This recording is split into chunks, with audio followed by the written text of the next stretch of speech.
pride, passion, and pageantry of college football lives here.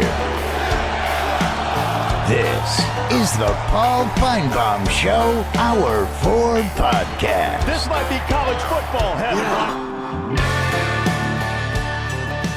We are back. The final hour of our program has arrived. We'll take a preview of tonight's SEC basketball games in about 20 minutes. Right now, we have been eagerly anticipating this call. It's been a while. A legend has had a tough time, and he's hopefully on the road to recovery. Legend, good afternoon. Thanks, Paul. Can you hear me, brother? Yes, sir. Man, I appreciate you. Just to give everybody an update, I've got like 20% hearing in my ears. Both of my eardrums are busted, but I feel good in my body. It happened while I had the flu, but I'm over the flu now, and I'm feeling good in my body. I just can't hear very well, but I've had my Bluetooth headphones on today all the way on high, listening to the show, and I am being able to hear the show. And as president of the Sidewalk Alumni, I want to declare this the day of Brad. Yes, ladies and gentlemen, the day of Brad. Because Brad put an ass whooping on Ari, whatever his last name is today. And I'm so proud of Brad and what he did today. I thought his points were brilliant. I thought his passion, his delivery was down. I hadn't been so disgusted with a judgment since the Roy Jones Jr. fight in the Olympic years ago. I don't know who was judging that fight, but this is the day of Brad. What a great performance, Brad. I thought you were outstanding. I thought, you know, what really pisses me off about Ari Weisman and other media members, it's not all media members. There's some great guys out there in the media. We all know that, Paul and others. But there's many media members out there that think they just know so much more than the fan. They're so much more intelligent than the fan. And that is such BS. Many of us have been watching the game for 40 or 50 years. We look on the internet, we read all the articles, we can find all the information. We are not that so far behind the media when it comes to punt, run, and kick. We're not talking rocket science. We're talking damn football here. And what really pissed me off about that Ari Weisman situation was he accused you of brainwashing the fans. That's what he accused you of. And what pissed me off is for him and other people in the media that think the fans don't have enough sense to know there's a difference when you play Florida, Tennessee, and Georgia than when you play Indiana, Maryland, and Purdue. Any fan with any common sense knows the damn difference in the schedule. And Brad was right. What he should have told him was, what would Indiana's record would have been if they'd have had Florida's schedule? I tell you what it would have been. It probably would have been 4-8, and they probably would have been hopefully maybe make a Birmingham Bowl at 6-6. That's what the schedule would have been.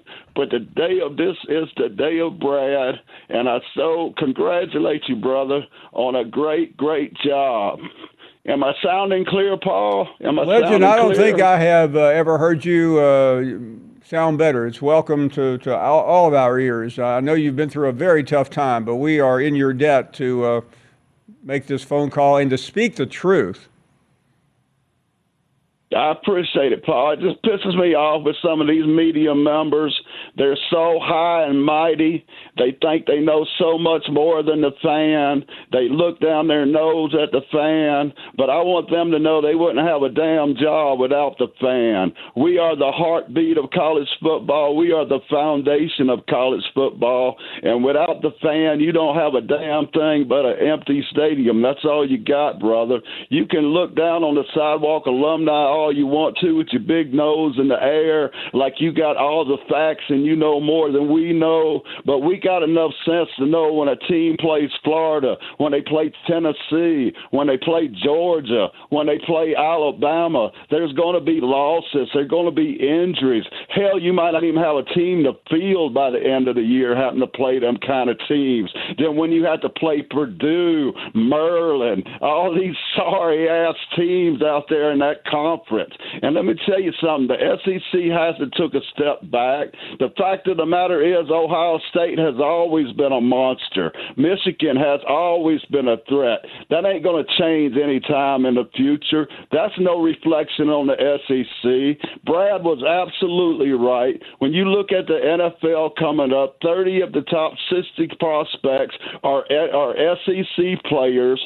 40 of the top 80 are SEC players. It doesn't take a rocket scientist to know that the Jimmies and the Joes reside in the SEC. If anything else, we have spread it out among ourselves so much that we're devouring each other. But if somebody can't look at these schedules and decide who the best teams are, then they don't need to have the damn job. SMU didn't belong. They'd be 6-6, 5-7 in the SEC. Indiana didn't belong. Yeah, Boise State belonged. I agree with that. We want to see the best teams. We don't give a damn if they're in the Pac-12, the Big 12, wherever the hell they are. We just want to see the best teams. And the fact of the matter is Alabama didn't belong, but Ole Miss and South Carolina definitely belonged ahead of them teams that they put in there and would have gave a lot better challenge.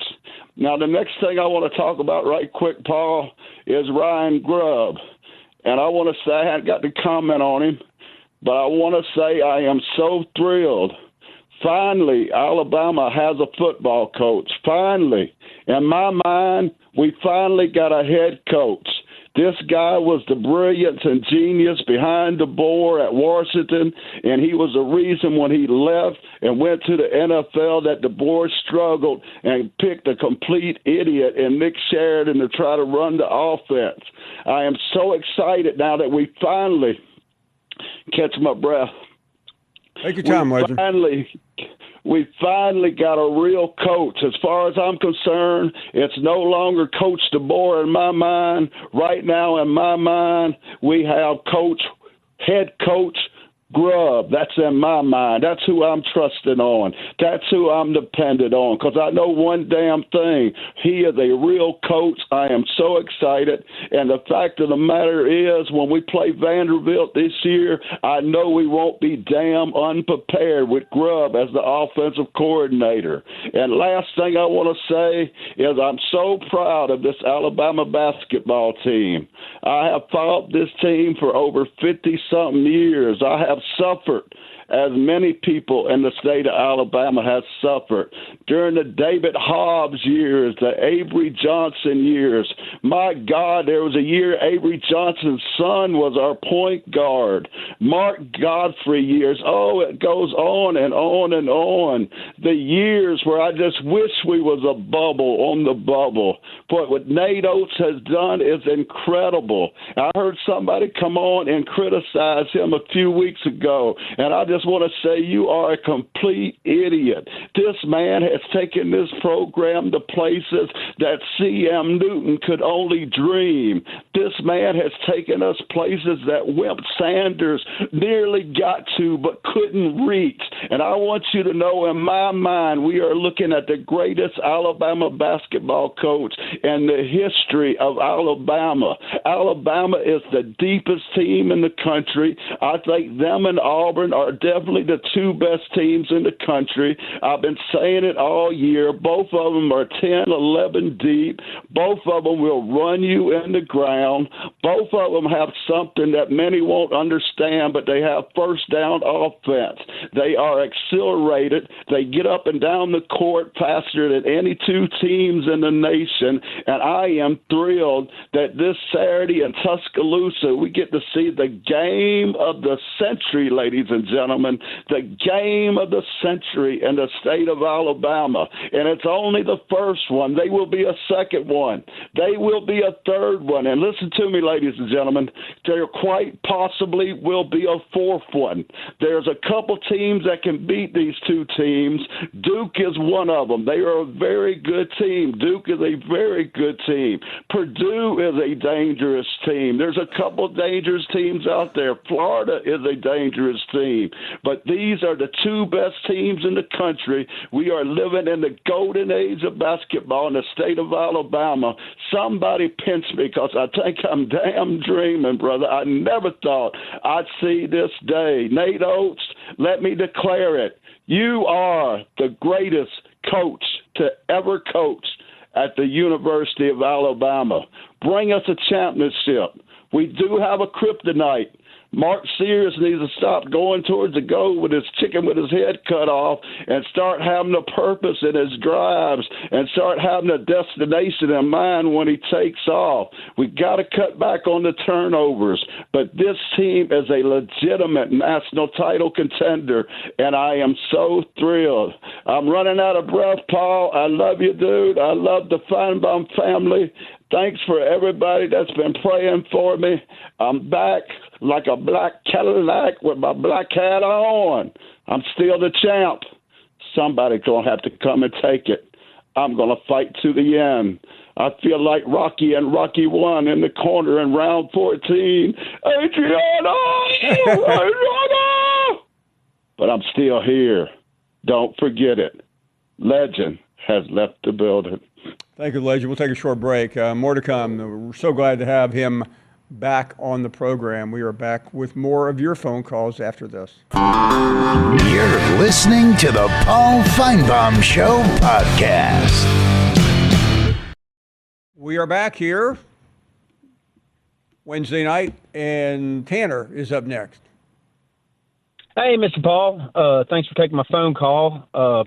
It was really good to hear from Legend. That was an amazing call he just gave, and I'm glad he's doing better. Hope he heals up.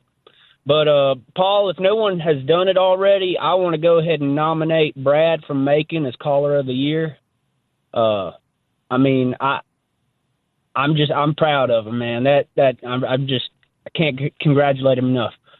But Paul, I got a topic I'd like to discuss with you that I don't normally talk about. Well, on my dad's side of the family, a lot of my kinfolk live out in Dallas and Arlington, Fort Worth area, and I've always kind of been a casual Mavericks fan. And I'm sure you've heard about the trade they're all upset about, the Luka trade. Oh, sure, everybody has. Well, Paul, the more I hear, and, you can't believe everything you hear, but that's why I'm calling you. I hear the ownership, they dabble in the casino business, and they're wanting to, they wanted to build a arena in Dallas that also had like a hotel and casino. And, there's speculation that, Dallas told them they could not do that. They couldn't build a casino, and they're basically tanking the team. They traded their best player, the best player that's, he was the future of the franchise. It made no sense to anyone why they would trade him, why you would trade your best player and not even get a good deal out of it. But, Paul, I just wanted to kind of get your opinion. Is it true, or do you believe it's true that, I believe the ownership's name is the Dumonts. Right. Do you believe that they're doing Tanner, that? Let me say this. I know like everybody about the trade. We were all shocked a week and a half ago, but I don't know anything about the Dallas ownership. And I'm sure if you're thinking about it, the NBA is probably thinking about it as well. But I have no earthly idea what is going on out there. So I would be very hesitant to comment. Yes, sir. I understand. And I'm, I don't want to pass judgment on something I don't fully understand myself. But is Nate Silver, is he still the NBA commissioner? Adam Silver is the NBA commissioner. Adam Silver. I'm sorry. Adam Silver. Yeah. If if there was some, truth to this, if there was fire where there's smoke, I mean, that paints a pretty. Let me say this about Adam Silver. First of all, he was the former counsel to the NBA, so he is a well-trained attorney, and I don't think the NBA would fail to look into anything. Remember the thing they did with the Clippers owner? I mean, they basically ran that guy right out of the league. So, I mean, all I'm saying, Tanner, is if we're talking about it, they've heard about it. And I'd love to go further. I think speculation about things like that is fascinating, except I don't have a single fact. Adrian is up next. Hey, this has been fun. It has been. Thank you. The whole discussion with Ari that really kind of eclipsed it for me was he was very passionate about insisting that Brad give an answer to his question about how should the college football playoff committee have done this. And I think we answered that question by saying, number one, kind of take some of this human element out of it. Number two, you have other metrics you can use. The problem is the easiest metric to use is wins and losses, and nobody wants to take the time to do like a weighting system and then sort of use all of the other much more factual and telling metrics to rank the teams and then use a computer, and then maybe the humans can kind of massage it a little bit afterwards instead of just looking at the human being. So that's the first thing I noticed. But I also kind of took issue with him saying, okay, well, fans are biased and the media is factual. And I'm like, well, if you watch Fox News and MSNBC, you know that the media is biased. And if you listen to fans, as Legend said, a lot of us are actually fairly, self-educated. We're the consumers of everything you're putting out, and we are actually trying to be objective because we want the best teams in there. And when we watch something like a TCU slaughter or an SMU slaughter, we're not really feeling like what you're showing us is reflecting what your data was supposed to tell us. So I actually really do think that he didn't win the debate. Well, Adrian, I agree with you. And I want to say this about the committee. I know some of these people, not all of them, but I know almost everybody there is to know in intercollegiate athletics.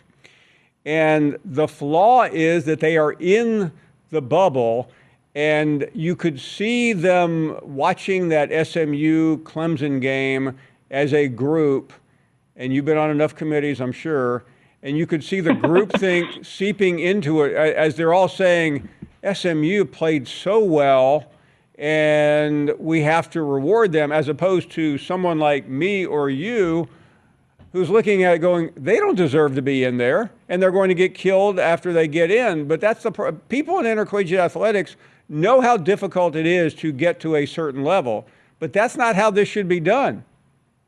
No. And I think that,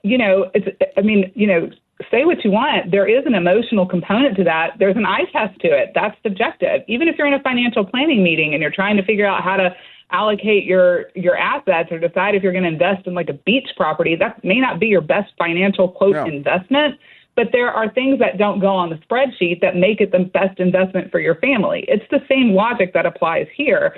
And yet they made in that situation, that specific example, a fully emotional decision that was sort of like, we just can't not. It's like, well, yeah, you can. You can do whatever you want. And the problem is people like Ari Wasserman are no better than this committee members. People, the whole country is going to laugh when I say this. I am more objective than they are because I look at it through my eyes and I have no fear or favor. I don't really care. Right. And I don't, it's not me I'm talking about. It's people that do what we do. And I would have left Alabama out too, but I wouldn't have put Indiana in, and I certainly wouldn't have put SMU in. Adrian, thank you. We're up against the break. We're going to talk about tonight's SEC basketball games in just a moment. You're listening to the Paul Finebaum Show podcast. And welcome back. Pat Bradley joining us to look ahead to some of the games, especially the one Saturday. But let me go back to last night. A lot of people thought Tennessee was going to even the score And they didn't. Right. And Kentucky, obviously, we know offensively how good they've been. The question has been their defense. And then with Tennessee on the other side, their defense, you can always rely on it. It's just their offense that they've been struggling to really get consistency. Milicic played well for a second game in a row. That's a good sign for Tennessee. But we just seem like we keep revisiting the same things with Tennessee. It's like, how can they generate points? And so that's hopefully, last year with Dalton Connect, you felt like that's the answer. This year, Chaz Lanier has been up and down at times. So hopefully he'll find his stride and give them something that they can really depend on, more consistency on that end. A quick look ahead to tonight. There are a number of games. What will you be watching for? Well, tonight, LSU, Arkansas. Arkansas's got to take care of home, okay? Right. They've got a few opportunities. Now, think about this, Paul. If you can win 7 games in the SEC, that's probably going to get you in the tournament. Like, that's never happened. Right. Mississippi State won 8 last year, got in the tourney. 8 the previous year, got in the tourney. And then the other side of it, too, you have Oklahoma, Missouri. Oklahoma needs a W against a really good Missouri team at Missouri. Going to be watching those two. I know the guys are just previewing South Carolina. Did this, like, I don't know if I've ever seen a team that has been in so many close games, but they just can't close it out. I mean, I realize talent matters, but what happens in those situations? Well, number one is decision-making. I feel like it always will come down to, it could be, yes, a missed shot and all those things, but sometimes it's just that defensive possession, that one defensive possession.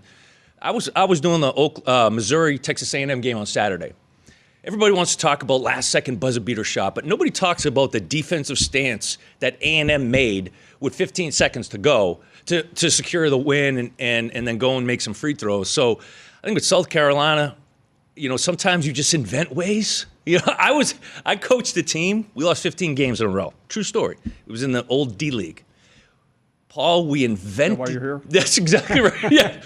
It's so much better when you don't win or lose, but we invented ways to lose games on the offensive and the defensive end.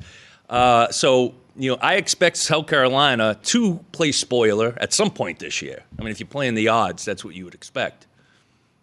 We have never really been to a point like we're about to go to this weekend, and you guys are always the biggest fans of the league, even when maybe you shouldn't be. Right. But frame what we are heading toward this weekend. It was a couple of weeks ago. I was talking to some of the Alabama broadcast guys, and they said, in a couple of weeks, things fall together. We could just be 1 versus 2. I'm thinking to myself, wow, I don't know, Dookie, their schedule is really favorable for them, and it just falls into place. And what is it, about 2-hour drive? Yeah, there's a lot of ways to get there. By the way, there's no good way to get from Auburn to Tuscaloosa.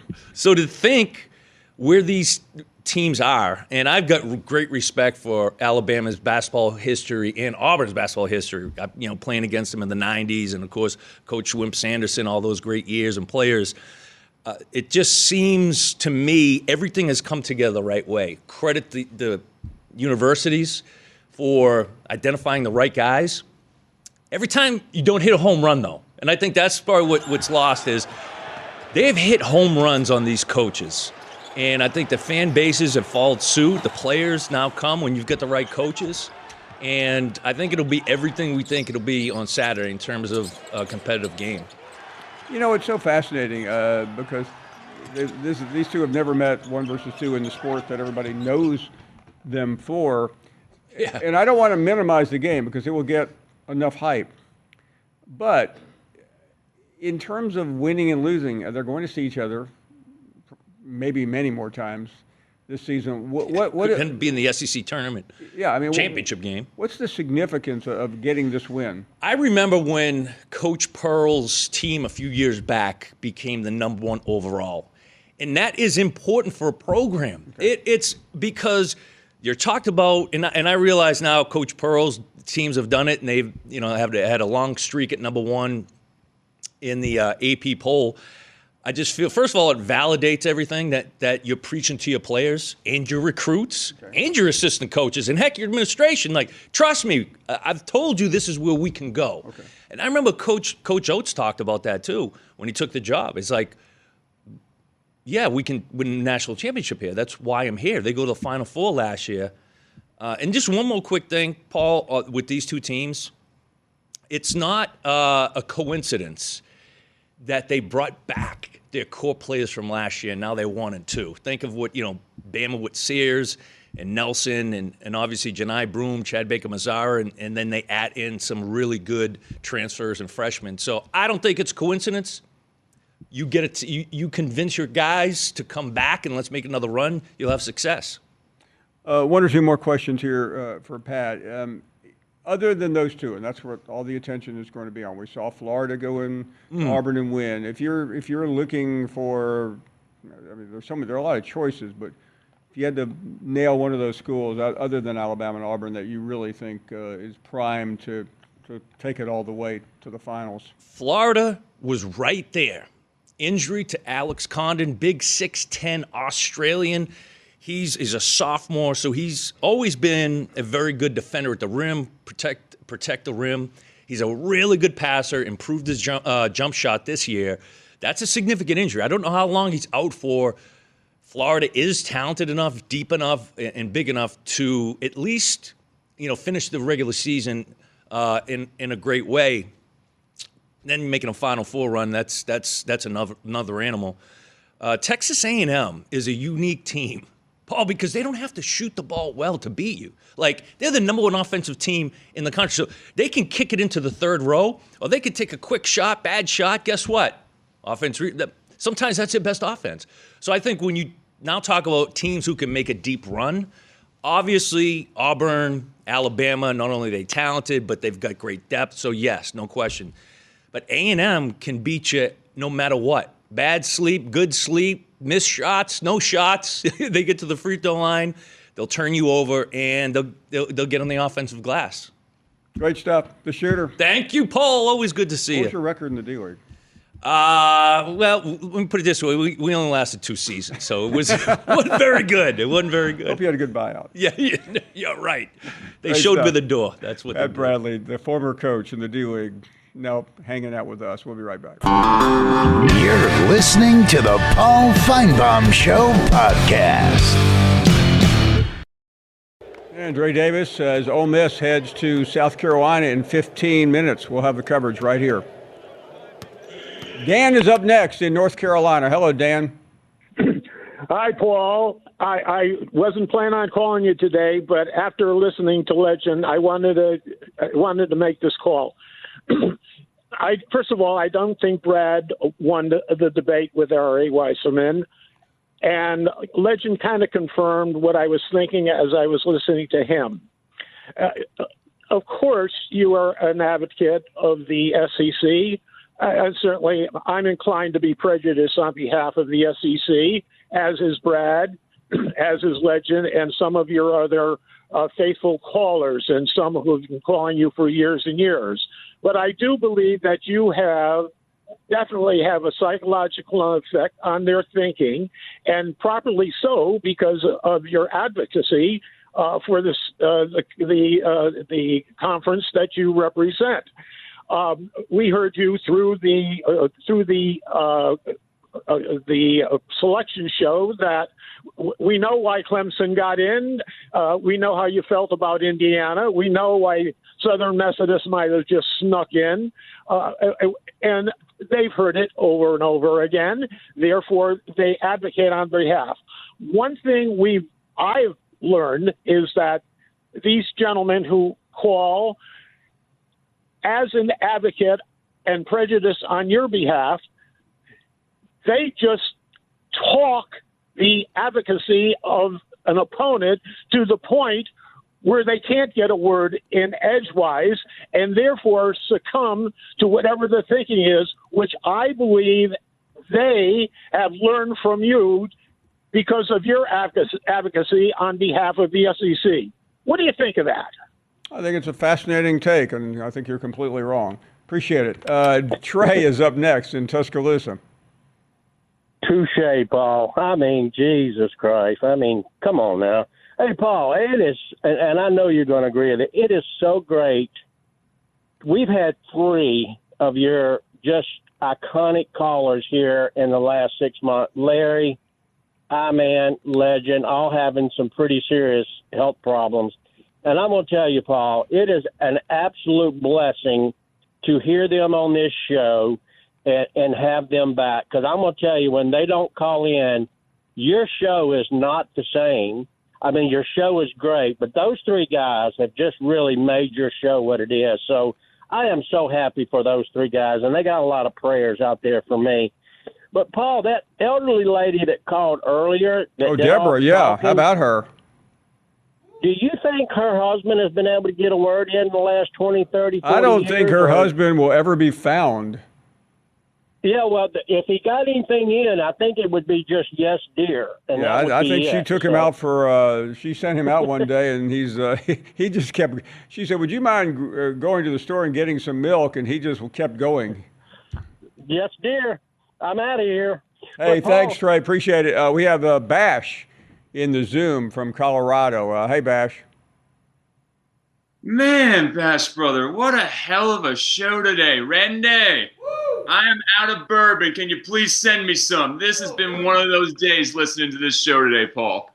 I mean, the first start off with Judge John. It's like, I can't, like this dude. It's like back a year ago, Paul, when John from Louisville was calling in, I thought his calls put me to sleep. I don't know what people think that the callers and the people who listen to this show are like a bunch of kindergartners. But we don't need nap time in the middle of the afternoon. Okay, that's all I'm saying. And then it led to, obviously, the showdown between Ari Wasserman and Brad, who laid it on him. And the whole time, that snubbish big tenor just kept trying to egg on Brad, asking the same question. And here's my argument to him, Paul, before I go to the next person that just pissed me off today. He wants to make an argument that Indiana deserved to be in the playoffs and other teams that didn't make it didn't do enough. Here's what I have to say, Paul. Let's just say hypothetically, let's use another sport, for example, like karate, just for example. I want to have a tournament of the best fighters all throughout the world and have them fight in a tournament to showcase who's the best at the end of it.